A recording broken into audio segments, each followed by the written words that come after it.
기도하겠습니다.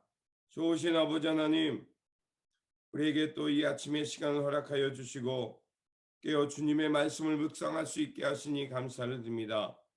주님, 우리가 주님의 귀한 말씀을 통해서 우리가 어떻게 하나님 앞에서 의로운 자녀가 되었으며 또 이제는 우리가 의롭게 되었으니 어떻게 살아야 되는지를 깨르쳐 주시고 또 그 삶을 향해 살게 하시니 감사를 드립니다.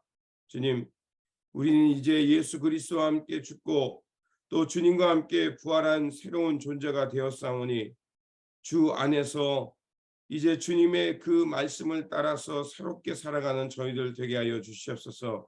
그래서 우리 안에 이 주어진 이 삶의 자리를 하나님 나라의 선한 열매, 그 성령의 9가지 열매를 맺으며 살아가는 우리의 일상의 모습이 되게 하여 주시옵소서. 우리 구주 예수 그리스도 이름으로 기도드립니다. 아멘. 오늘 우리에게 주신 말씀은 로마서 7장, 본문 읽기는 7장 15절에서 25절입니다. 내가 행하는 것을 내가 알지 못하노니 곧 내가 원하는 것은 행하지 아니하고 도리어 미워하는 것을 행함이라. 만일 내가 원하지 아니하는 그것을 행하면 내가 이로써 율법이 선한 것을 시인하노니 이제는 그것을 행하는 자가 내가 아니요 내 속에 거하는 죄니라.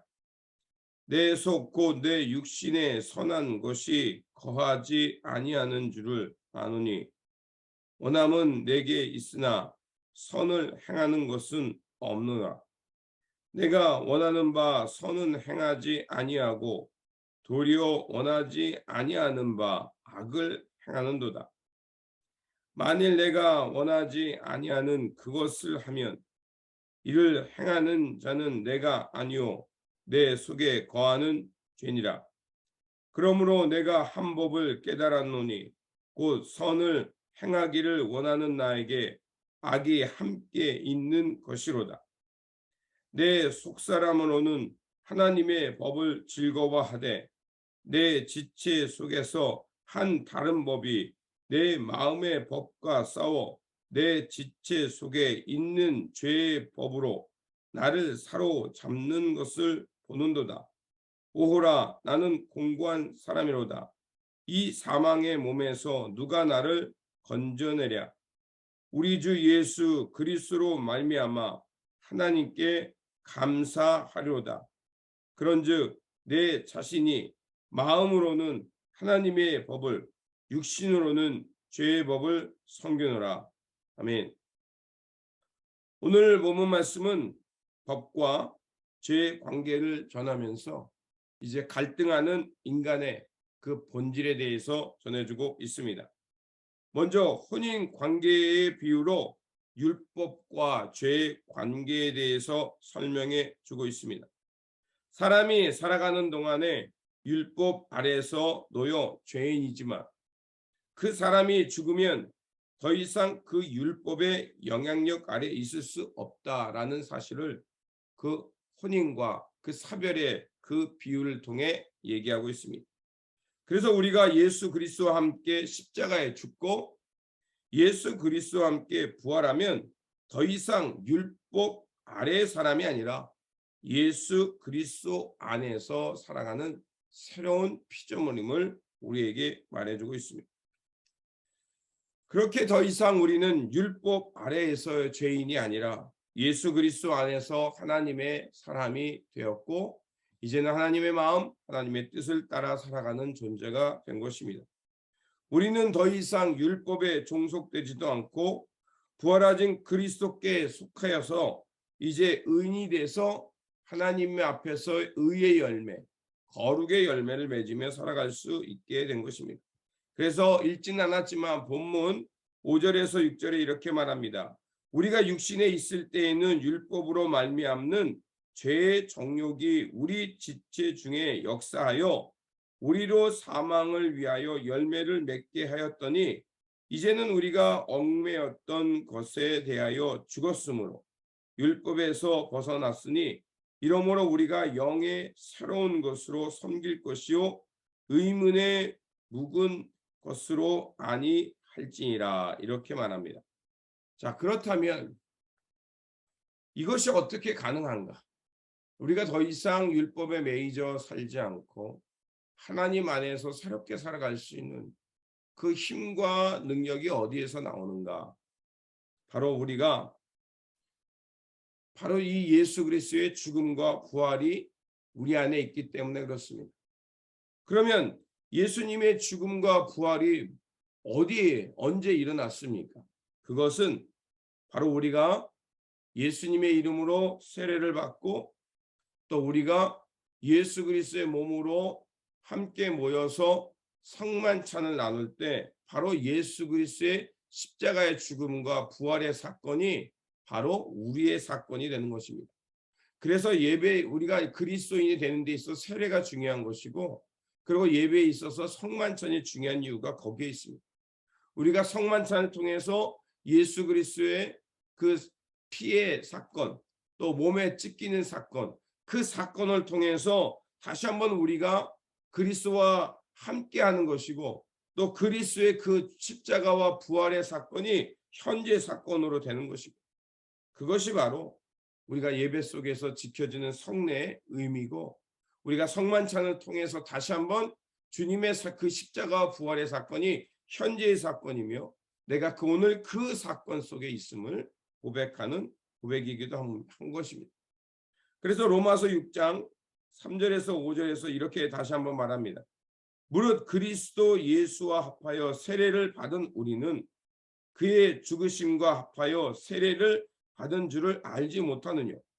그러므로 우리가 그의 죽으심과 합하여 세례를 받음으로 그와 함께 장사되었나니 이는 아버지의 영광으로 말미암아 그리스도를 죽은 자 가운데서 살리심과 같이 우리로 또한 새 생명 가운데 행하게 하려 함이라. 만일 우리가 그의 죽음을 본받아 연합한 자가 되었으면 또한 그의 부활을 본받아 연합한 자가 되리라. 아멘. 바로 이 말씀에 근거하여 오늘 우리가 받은 세례와 성만찬이 바로 그리스도의 이 사건과 연합하여 우리는 실제 사건 또 우리가 하나님 앞에서 거듭나는 사건이 되는 것입니다. 이렇게 됨으로써 우리는 더 이상 율법 아래 사는 사람이 아니라 이제 율법에 대해서 죽고 하나님에 대해서 살아서 예수 그리스도와 함께 합하여 살아갈 수 있는 존재가 되는 것입니다. 두 번째로 그래서 사도 바울은 율법의 역할에 대해서 말합니다. 율법은 더 이상 필요하지 아니한가라는 그 질문이 있었던 것입니다. 아닙니다. 율법은 아예 폐기되는 것이 아닙니다. 율법에 있어 율법은 중요한 것입니다. 율법은 하나님으로부터 왔고 하나님께서 시내산에서 모세를 통하여 우리에게 인류에게 준 것입니다. 그래서 7절은 이렇게 말합니다. 그런즉 우리가 무슨 말을 하리요? 율법이 죄냐? 그럴 수 없느니라. 율법으로 말미암지 않고는 내가 죄를 알지 못하였으니 곧 율법이 탐내지 말라 하지 아니하였더라면 내가 탐심을 알지 못하였으리라. 율법은 하나님께서 주신 것입니다. 그렇게 율법을 부정하다, 나쁜 것이다, 율법 없이 살아도 된다, 그것은 아닙니다. 율법은 인간의 그 어긋난 것이 무엇인지 하나님의 뜻에서 벗어난 것이 무엇인지 우리에게 알려주는 것입니다. 그런데 율법이 우리에게 주는 또 나쁜 것이 있습니다. 예를 들어서 죄가 우리 가운데 숨겨져 있다가 율법의 계명을 통해서 드러날 때가 있습니다. 즉 율법의 그 계명이 율법에서 나타나는 것이 자 하나님의 말씀을요 우리가 율법이라 하나님의 말씀과 율법을 이렇게 지키잖아요. 지켰을 때 나타나는 게 뭡니까? 내가 하나님의 말씀을 지키고 또 율법의 조항들을 지키며 살면요 무슨 착각을 하게 되냐면 아 내가 이러이러한 것들을 지키고 살아. 그러니까 나야말로 거룩한 사람이야. 내가 이런 것들을 이렇게 행하는 걸 보니 아 나는 괜찮은 사람이야. 이만하면 하나님 앞에서 구원받을 만하지. 이런 자만심과 자기의, 그리고 또가 뭐가 나타납니까? 그 율법을 지키지 못하는 사람들에 대해서 우월감과 그 지키지 못하는 사람들을 정죄해서 나와 그를 분리시켜서 나의 신앙의 우월감 속에 빠지는 위험이 있다는 것입니다. 율법은 좋은 것인데 그 율법을 통해서 그만 자기 의와 정죄, 다른 사람들보다 내 신앙의 우월성, 그리고 하나님의 구원이 내가 율법을 지킴으로 나에게 당연한 것으로 여겨지는 자만심과 교만에 빠질 수 있다는 것입니다. 결국 그 율법을 어기지 않았던 그가 스스로 나를 위로하게 되고 의인화하게 돼서 결국 하나님 앞에 진노의 대상이 되게 되는 어리석은 길을 가게 된다는 것입니다. 그래서 10절과 11절에 이렇게 말합니다. 생명에 이르게 할 그 계명이 내게 대하여 도리어 사망에 이르게 하는 것이 되었도다. 죄가 기회를 타서 계명으로 말미암아 나를 속이고 그것으로 나를 죽였느니라. 이렇게 말하고 있는 겁니다. 7장은 그래서 굉장히 날카롭게 우리의 내면을 살피게 됩니다. 율법은 계명에 복종하는 것에 대해서 그만 정욕과 범죄로 가게 하고 결국 하나님 앞에서 진노의 대상이 되게 하는 것입니다. 그렇게 율법으로는 결코 하나님의 의에 이를 수 없다는 것을 사도 바울은 철저하게 보았던 것입니다. 율법은 그 영향력으로 결국 하나님 앞에 대해서 범죄하게 되고 자만하게 되고 교만하게 하는 것입니다. 그래서 우리는 율법에 대해서 죽어야만 하나님께 대해서 바르게 부활하여 건강하게 살아갈 수 있는 것입니다. 그래서 그 다음으로는 그렇게 갈팡질팡하는 하나님의 은혜를 알면서도 끊임없이 그 율법의 조항에서 자기의에 빠지려는 인간의 타락한 본성과 그 속에서 갈등하는 사람의 내면에 대해서 말합니다. 15절 나의 행하는 것을 내가 알지 못하노니 곧 원하는 이것은 행하지 아니하고 도리어 미워하는 그것을 행함이라. 바울은 율법이 하나님에게서 났고 그것이 선한 것을 압니다. 그러나 인간은 육신이 있기에 끊임없이 육에 속한 것, 자기의, 자기 연민, 자기의 의를 끊임없이 내세우고 싶어하는 그런 것을 봅니다. 자기 안에 하나님의 은혜도 있음에도 불구하고 끊임없이 하나님 앞에서 또 사람들 앞에서 자기의 의를 드러내고 그래서 결국 교만에 빠지는 모습을 봅니다. 사도 바울은 그래서 이러한 인간의 모순을 대면시키면서 자신과 또 그리스도인들이 죄인이 죄 아래 있음을 조심하라고 말하고 있는 겁니다. 그렇게 우리는 죄 앞에서 언제든지 넘어질 수 있는 존재이며 무기력한 존재라는 것을 알아야 된다는 것입니다. 그래서 날마다 사도 바울의 고백처럼 내가 날마다 죽노라는 고백처럼 하나님의 은혜와 성령님의 도우심이 없이는 이 죄의 구속에서 벗어날 수 없다는 것을 말하고 있습니다. 그렇게 우리가 그렇게 죄는 죄에서 용서받았지만 죄의 습성이 남아서 끊임없이 우리를 죄로 이끌고 가려는 하는 그런 습성이 남아있음을 알고 날마다 하나님의 앞에 보좌 앞에 나가지 않으면 말씀 앞에 끊임없이 나를 비추지 않으면 안 된다고 강조하고 있습니다. 그리고 두 번째로 우리 안에 있는 두 가지 자아의 싸움에 대해서 말합니다. 18절과 20절에 내 속 곧 내 육신에 선한 것이 거하지 아니하는 줄을 아노니 원함은 내게 있으나 선을 행하는 것은 없노라. 내가 원하는 바 선은 하지 아니하고 도리어 원하지 않은 바 악을 행하는도다. 만일 내가 원치 아니하는 그것을 하면 이를 행하는 자가 내가 아니요 내 속에 거하는 죄니라. 우리에 있는 두 가지 마음입니다.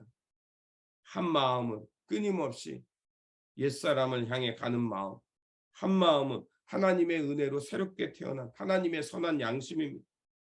이 마음이 끊임없이 우리 안에서 갈등하고 싸운다는 것입니다. 어제 비유 속에 말씀드린 것처럼 내가 어느 쪽에 먹이를 주냐에 따라서 그 주는 쪽이 강해지는 것입니다. 우리는 이렇게 끊임없이 육신의 영역과 또 하나님의 은혜의 영역 속에 갈등할 수밖에 없는 것입니다. 그런 상황을 보았기에 사도 바울은 탄식합니다. 24절에 오호라 나는 공고한 사람이로다. 이 사망의 몸에서 누가 나를 건져내려. 그렇습니다. 결국 우리가 이렇게 철저한 마음이 가난하다는 것은 내가 이렇게 공고한 자라는 것. 끊임없이 내 안에서 두 자아가 갈등하며 싸우며 여전히 옛사람의 습성으로 끌려가라는 나의 모순을 보면서 우리 인간의 마음은 하나님 앞에 가난해질 수밖에 없습니다. 하나님 없이는 나는 아무것도 아닙니다. 하나님의 도움 없이는 나는 아무것도 아닙니다라고 가난해질 수밖에 없는 겁니다. 그게 바로 마태복음 5장에 나오는 많은 마음이 가난한 자가 하나님을 본다는 것이 바로 이런 것입니다. 그래서 사도 바울도 이런 철저한 자기의 모순을 보면서 하나님 앞에 엎드릴 수밖에 없는 겁니다. 사도 바울은 자신 안에 또 다른 법, 하나님의 선을 알면서도 따르지 않는 또 다른 법 아래 있다는 것을 탄식합니다. 우리 또한 마찬가지입니다. 그리스도의 은혜도 알고 하나님의 임재도 경험하고 성령의 충만함도 경험했지만 여전히 우리 안에 습성이 있어서 옛사람의 습성이 불끈불끈 나와서 우리의 신앙의 발목을 잡을 때가 얼마나 많이 있습니까? 그러나 여러분 기억하십시오. 사도 바울이 마지막에 고백한 것처럼 우리 주 예수 그리스도로 말미암아 감사하리로다. 그런즉 내 자신이 마음으로는 하나님의 법을 육신으로는 죄의 법을 섬기노라. 이 현실을 깨달았다는 것입니다. 만약에 우리가 이런 갈등이 없다면 우리는 죽은 신앙입니다. 내가 오늘 하나님 앞에서 내 내면에 갈등이 있다는 것은 아직 하나님께서 주시는 선한 양심이 살아있다는 얘기입니다. 하나님께서 주신 선한 양심이 있기에 내가 갈등하고 있는 것입니다. 갈등하고 있다는 것은 아직 내 안에 생명력이 있다는 것이고 그 갈등하는 내 인간의 실체를 보면서 그 속에 예수 그리스도를 초청하는 겁니다. 주님이 그 갈등 속에 오면 우리는 신앙의 이중성을 뛰어넘어서 하나님 앞에 신실하게 온전히 하나님의 마음으로 하나님과 동행하며 살아가는 그런 사람이 될 것이라 믿습니다. 그러므로 오늘도 우리에게 주어진 삶 속에서 우리의 선실을 직시하면서 우리 안에 두 가지 마음이 있음을 알고 예수 그리스도 안에 죽고 새롭게 부활하여 주님이 주시는 새 영으로 새롭게 살아가는 저와 여러분들이 되시기를 주님의 이름으로 축원드립니다. 기도하겠습니다. 갈등하는 인간 속에 찾아오셔서 하나님의 의의 승리를 드러내시는 하나님, 우리 인생은 예수 그리스도의 은혜 없이는 여전히 공고하고 아무것도 아님을 고백합니다. 죄의 습성으로 인해 날마다 내적으로 갈등할 수밖에 없고 죄의 습성에 끊임없이 끌려갈 수밖에 없는 우리를 주님 기억하여 주셔서 이 시간 우리에게 성령을 통하여 용기와 힘을 허락하여 주옵소서.